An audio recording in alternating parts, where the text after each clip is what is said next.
All right, ladies and gentlemen, welcome to, August 26th, Monday. Today we are very fortunate, to have our CEO of Berkshire Hathaway Home Services of Arizona, California, and Nevada, Mr. Troy Reierson. Troy, hit star 6, unmute yourself, please. Welcome to the call. Thanks, Rick. Can you hear me okay, buddy? Yep, sure can. You sound great, nice and crystal clear. Excellent. Well, good to be here, Rick. Thanks for having me.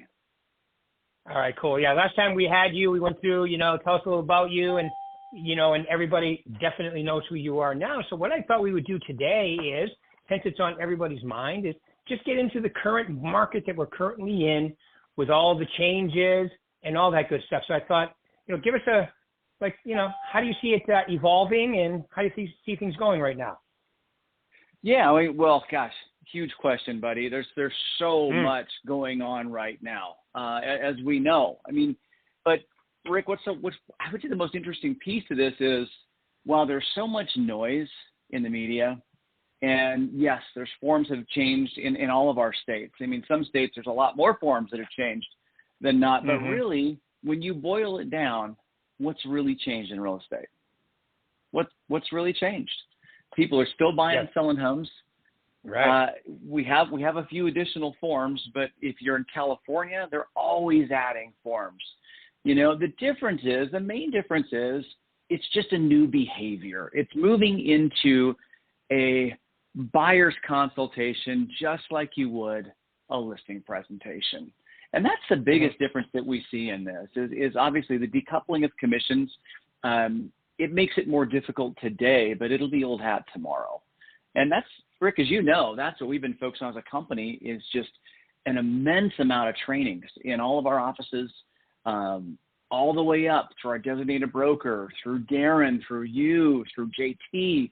There's been so much training going on this. And really what I'm seeing today, if we look at today, Monday, we're growing through it.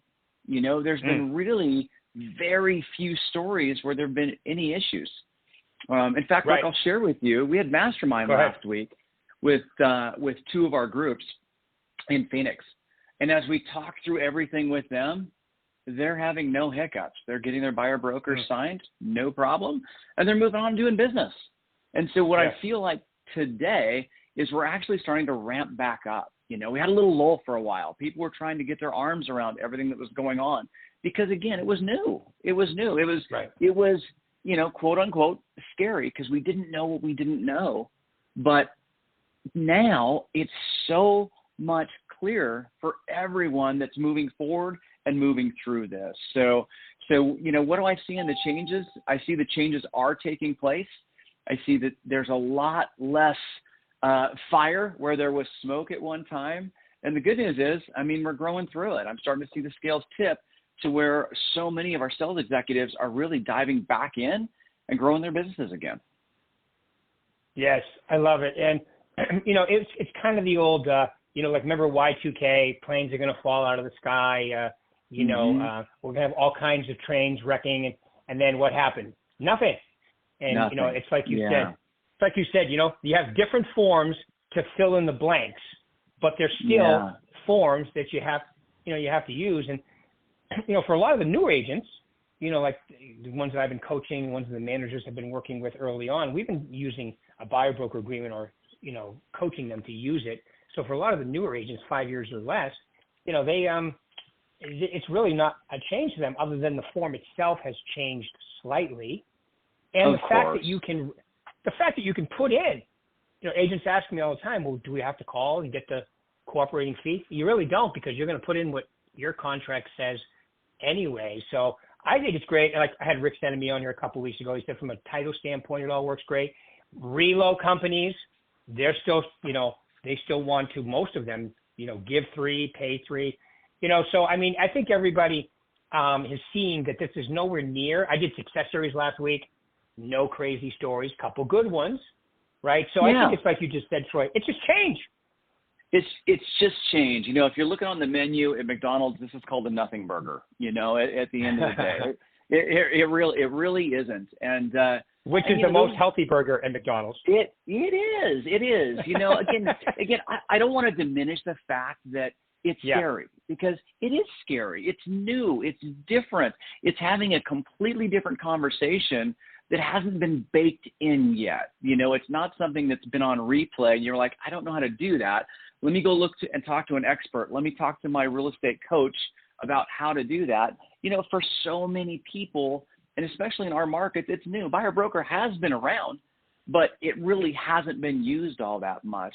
Something else that popped up in our mastermind last week was one of the folks in there had started using the buyer broker about a year ago. When all this was starting to come to fruition, she thought, you know what, I'm just going to start using it. I'm going to get comfortable with it. And she has never had one that has not been signed and executed. And she said, Troy, I was so scared in the beginning, but after I did about 3 of them, it's what I do. It's who I am. If you want to work with me, you're going to sign here and you're going to pay 3. So many people have that elevated mindset that, you know what, I'm going to earn more now. It's up to me what I earn. It's not up to the listing side what I earn anymore. And it can be negotiated, and it will be negotiated. So whatever the listing side is offering, it's almost irrelevant to the buy side. It's what are you willing to work for? Totally agree. And the agents that fight that, I say, well, it's in the contract. But correct. I don't know. No, you do a buyer broker. See, most of the people that have a problem with this is just because they're uneducated about the process. They haven't looked at all the forms. They haven't read them all the way through. Because if you do that, you realize, oh, I'm going to plug in, like you just said, I'm going to plug in what I negotiate for me, and then it goes into the contract. I even had one person say to me, but what if it doesn't appraise? Because, well, what do we do now if it doesn't appraise? Well, we can have the seller come down. We can have the buyer go up. We can split somewhere. It doesn't change as far as any of that goes. So, it's kind of like you said, it's a nothing burger that's been exaggerated into a Big Mac, but it's not really anything near that big. Right. And again, I don't want that to sound flippant at all, because it is change. And, typically how we adapt as human beings to change, you enter into fear a lot of times because like, oh my gosh, I've never done it that way before. How's that going to work? What am I going to do? Is it going to work? But now we're getting a track record of people that are going through it or growing through it. And they're already starting to raise their incomes by growing through it. So it's so fun because Rick, if you would have asked me 6 months ago about this, I was not thrilled about this. Life was a lot easier when it was all on one side. With that said, I now look at this going, it's actually a pretty good idea. Giving control to the agent and their client to control what their income level should be based on the value that they provide. And right now, the biggest thing you can do right now is know your value proposition better than you've ever known it before. Our listing agents and those that focus on listings, they know their value proposition. They know everything they're going to do to market that home, to get the highest price, to get the most people most traffic through that home, and to sell it and make everyone happy at the end of the day. On the buy side, again, it's a little bit of a newer world we're getting into, but this is where you pull the value of you. Who are you? What are you offering? How are you going to treat them differently? When are you going to show homes? What is your schedule? How do you operate inside of them? How do you communicate with them? Do you give them a weekly buyer's update of what's on the market and things that you said you were going to do on that and what you did on that, what you said you were going to do? All those types of things. It's evolving and changing. And that's great at the end of the day, because those are the agents that are going to rise to the occasion. And it finally is going to start to flush some people out that are just on it just for their one house a year, maybe 2 houses a year. Yeah. They're not helping the profession be a profession. So I look at this. Our greatest sales executives and those are the most passionate and those that are the hungriest are going to thrive in this environment. And that's the mindset of a lot of our top teams that I talk to, Rick. Yeah, I agree 100%. It's the people that that don't understand their value. Like I've talked to agents. It's really a confidence level, because if you think about it, if you let a buyer go through a transaction by themselves without you, negotiating, home inspections, appraisal, all the things that have to be done properly, they need help in today's market to get it done. And it's all about your value proposition, your presentation, to show them what you're worth and walk them through the process. And like you said, Troy, most people do not have a problem because they know they need help with this. They know they need representation on their side. This is the process. Whatever you present is real. Like I know we both speak to our education class that, all these agents going in, and one of them asked me, what about the changes? And I go, you have nothing to worry about. And she said, why? I said, because by the time you pass the test and get started, it's going to be the new normal. So you don't have to learn the old way. You're just going to start with the new way. You have nothing to worry about because it's a new process. Yeah. Yeah. Less to worry about than those that had to make the change, right? But yeah, Rick, you and I talk about this all the time. Here's the best part. Yeah. Everyone's on an equal playing field. Every exactly right. single person has to have a BBA.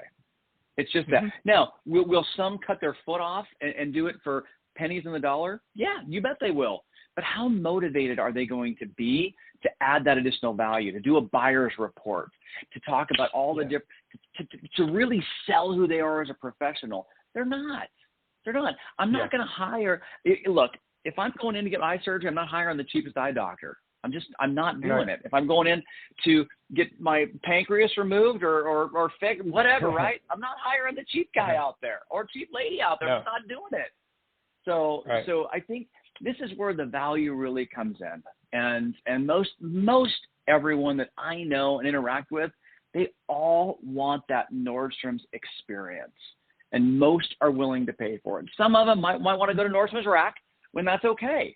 That's totally okay, because there's going to be some transactions that you may be okay giving them Nordstrom's rack at the same time. Not every transaction is the same. But ultimately, the value and professionalism that our agents have, they're worth every bit of 3%. Some are worth asking 3.5%. Yeah. Yeah, and we have to understand that, that commission cutting goes on now. It's not going to change that. Absolutely. Nope. And I agree with you. I think it's going to give people a pay raise. But here's the thing. Here's the thing that a lot of agents forget. All the people you're dealing with, sellers and buyers, the average in today's market is everybody moves 7 to 9 years. Every 7 to 9 years. That's the national average. Yeah. So somebody that did this they don't remember the process. So whatever you present, you have the old way in your head. They don't. They don't have the new way. They don't have the way, which is really what it is now. So if you just forget that, I've been a realtor for 39 years. I know their arguments. We were taught that the compensation, we are not a party to the contract. Compensation can never be discussed. It can never be. What we're doing now was a major violation like 10 years ago, but everything has evolved. Now, the buyer compensation is part of the contract. I honestly, like you just said, Troy, a few minutes ago, it's actually good. Now you have a listing contract, you have a buyer-broker agreement, and the buyer-broker agreement is referenced in the contract itself. So now it's all the numbers are there. It actually makes it easier for the title company for the disbursements and so forth. And both sides are well informed. You have a fiduciary on each side, which a lot of times didn't happen. So, you would think that is, it's way more, I hate this world in today, this word. Well, I don't hate it, but sometimes people don't use it for the right way, but it's more transparent, right? Yeah. It's definitely more transparent. Yep. I would agree. And that's obviously been the biggest, that was the biggest issue when you look legally, was just transparency and the fact that some people were led to believe that, look, I offer a free service. And those that ever said they offer a free service, that was not correct. That was not right, because it's never been a free service. It's always been paid. It was just paid by the other side. And moving forward, quite honestly, Rick, it's still going to be paid by the other side most times. It's just worded a different way, and you've got different forms in place. Right.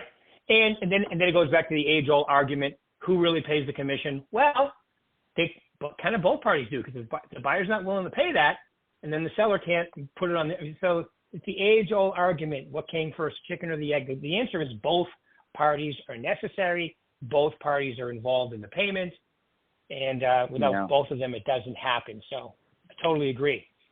Yep, correct. All right, I correct. want to switch. I want to switch gears a little bit. You mentioned the masterminds, and I know we have some rock stars. I coach a few of them in Arizona. Give us some of the nuggets. What a couple, 2 or 3 of the rock star things you hear agents doing today to be successful in today's market. Yeah, it's Rick. So much of it's just back to the basics. I wish I had that magic pill. And by the way, if you ever find the magic pill, let me know, because I'll give you $1 million for it. I'll just, because I'm going to make 10 million when I sell it to everybody else. But so much of it is getting to this point, moving forward into our new normal at the end of the day. I hate the word normal, but there's no better way to put it, right? Just moving through what is current today. And I would say there's some stumbling blocks in that, right? A lot of fear, like we talked about. But now, when we were talking about, what were we talking about in the masterminds? Basically, what are you doing in the market? And you know what I'm hearing? Farms, door knocking. It's all the stuff that you talk about all the time, Rick. There's really nothing different out there, except for I heard a couple of folks are going to expand their farms a little bit. You know what? This farm is starting to work for me. Or maybe I'm not getting the traction out of this one. I'm going to expand out and add maybe 200 to 300 more doors, and start working this development and finding out what's working best in each of the developments. Pop buys, doing a lot of pop buys. A lot of them have the holiday things that they do as well, where they're going out to they're diving deeper into client appreciation too, delivering pies during the holidays, making sure and actually delivering them to their house, not saying, hey, I've got a pie for you. You can have, apple or peach or cherry, whichever one you want, and we'll do a pickup at this time at the office. Don't do that, because nobody will come get them. But actually stopping by and having them introduce you back into their home, because they want to show you all the changes that they did since they transacted. And that's one of the big keys that we learned that was really interesting, is this one person that delivers pies. She goes, it's awesome, and it's crazy at the same time, because it takes me forever, because people invite me in.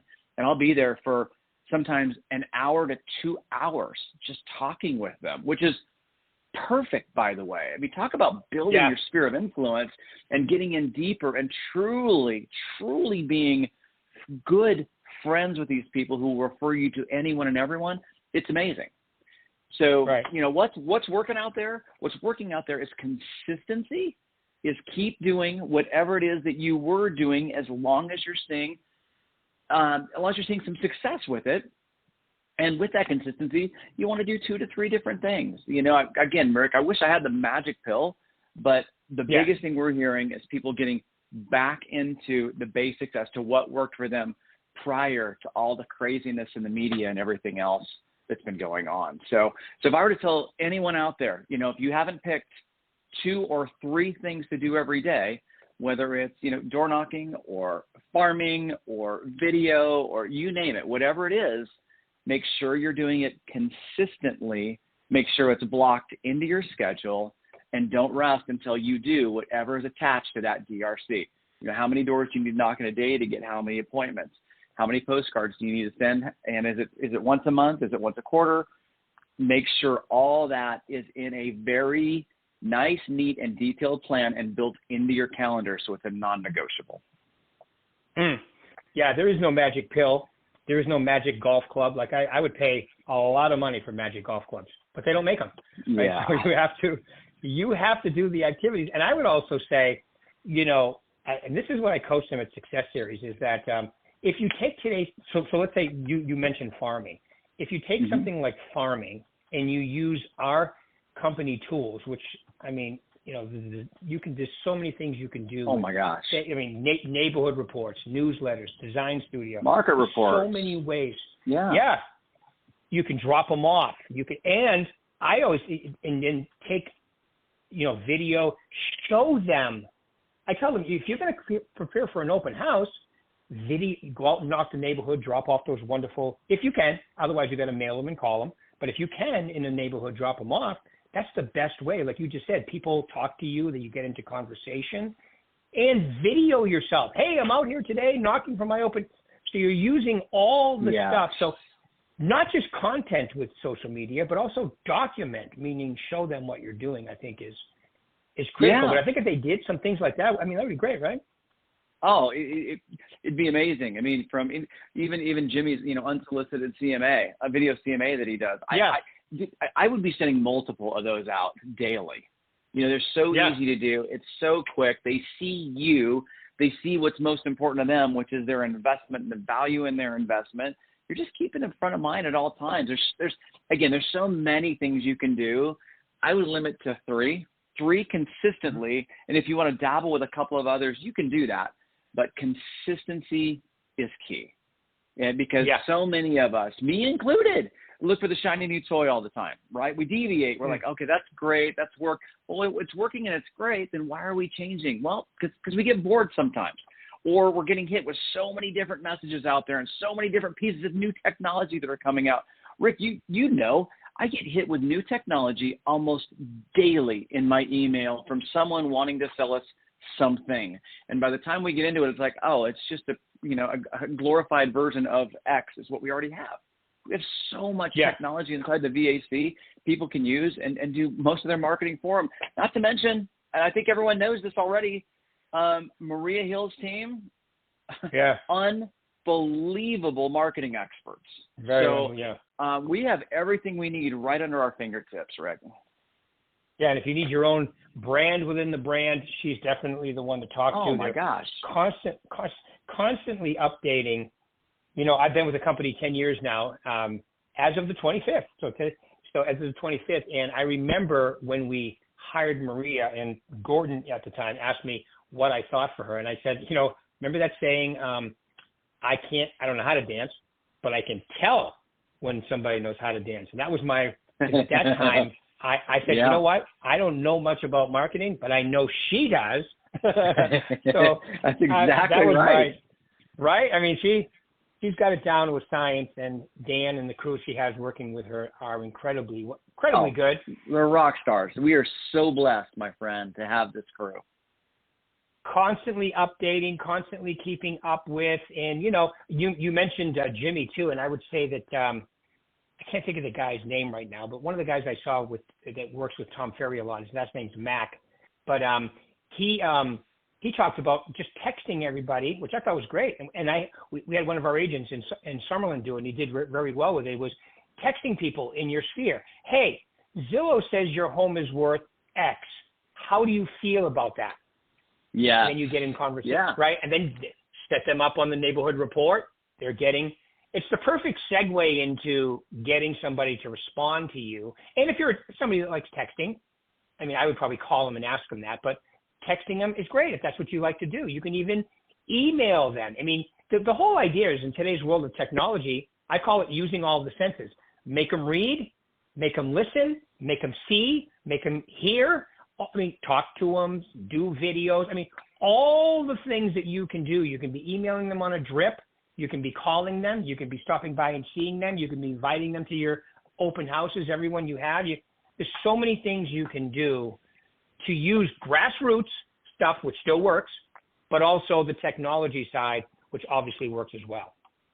Well, it shows that you're a well-rounded person as much as a well-rounded professional. In a world where everything went, flat for a while with the pandemic, but most amazing time in real estate, by the way, but everything went flat. Everything went to Zoom and Google Meets, and now we're in a hybrid society to where Zoom and Google Meets and all these other areas are still very, very relevant in how we do business. But anytime you can get three-dimensional,